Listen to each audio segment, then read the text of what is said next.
Polling date దగ్గర పడే కొద్దీ ఏపీలో బెట్టింగ్ ఒక రేంజ్లో జరుగుతుంది సార్. ఈ స్థాయిలో బెట్టింగ్ని ఎట్లా చూడొచ్చు? ఎన్నిక చాలా ఉత్కంఠభరితంగా ఉంది కనుక నువ్వా నేనా అనే పోటీ ఉంది. రెండు వైపులా రెండు పార్టీలు కూడా బాగా క్లెయిమ్ చేసుకుంటున్నాయి. ఆ క్లెయిమ్ కూడా ఎక్స్ట్రీమ్ క్లెయిమ్స్ ఉన్నాయి. ఇప్పుడు జగన్మోహన్ రెడ్డి 151కి పైగా సీట్లు వస్తాయంటున్నాడు. చంద్రబాబు నాయుడు వైసీపీకి 35 సీట్లు కూడా రావంటున్నాడు.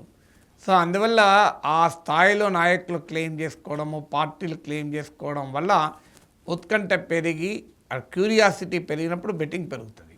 ఎందుకంటే రిజల్ట్ క్లారిటీ ఉంటే బెట్టింగ్ ఎవరు పెడతారు? బెట్టింగ్ పెట్టడానికి కూడా ఎవరు ముందుకు రారు. అందువల్ల క్యూరియాసిటీ ఉన్నప్పుడు, సస్పెన్స్ ఉన్నప్పుడు, అన్ప్రెడిక్టబుల్ క్యారెక్టర్ ఉన్నప్పుడు బెట్టింగ్ ఎక్కువ జరుగుతుంది. సో అందువల్ల ఏపీ ఎలక్షన్లో సస్పెన్స్ ఉంది, అన్ప్రెడిక్టబుల్ క్యారెక్టర్ ఉంది. ఇది మొదటి కారణం. రెండవది హైలీ పోలరైజ్డ్ బ్యాటిల్ ఉంది. ఎందుకంటే మిగతా ప్లేయర్లు ఎవరూ లేరు. ఇటువైపు టీడీపీ, జనసేన, బీజేపీ కూటమి, అటువైపు YCP. So too much of polarization కూడా ఉంది. ఈ పోలరైజేషన్ కేవలం రెండు పార్టీలకే పరిమితం కాలేదు. సమాజంలోనే పోలరైజేషన్ వచ్చింది, కులాల మధ్య పోలరైజేషన్ వచ్చింది. దాంతో ఒక యుద్ధ వాతావరణం అనేది ఆంధ్రప్రదేశ్లో ఏర్పడడం రెండో కారణం.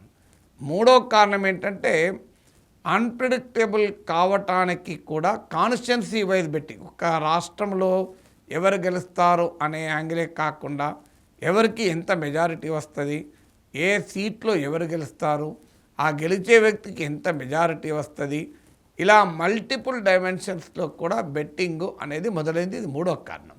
నాలుగో కారణం ఏంటంటే వివిధ రకాల ఫ్యాక్టర్స్ కూడా. అంటే ఇప్పుడు టీడీపీ, జనసేన, బీజేపీ గెలుస్తుంది అనటానికి కొన్ని ఫ్యాక్టర్స్, వైసీపీ గెలుస్తుంది అనటానికి మరికొన్ని ఫ్యాక్టర్స్. ఇలా రెండు వైపులా కూడా ఫ్యాక్టర్స్ బలంగా ఉండడం వల్ల కూడా సాధారణంగానే బెట్టింగ్కు ఆస్కారము పెరిగిపోతుంది.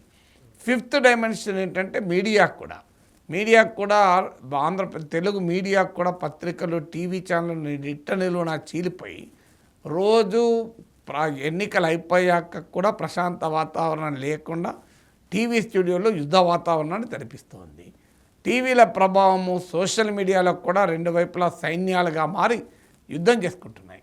సో అందువల్ల మీడియాలోనూ సోషల్ మీడియాలోనూ కూడా యుద్ధం జరగడంతో ఈ పోరాటం అనేది మరింత వేడెక్కింది. సో ఎప్పుడైనా ఎన్నికలు వేడెక్కితే దాని సహజ పరిణామం అనేది బెట్టింగ్.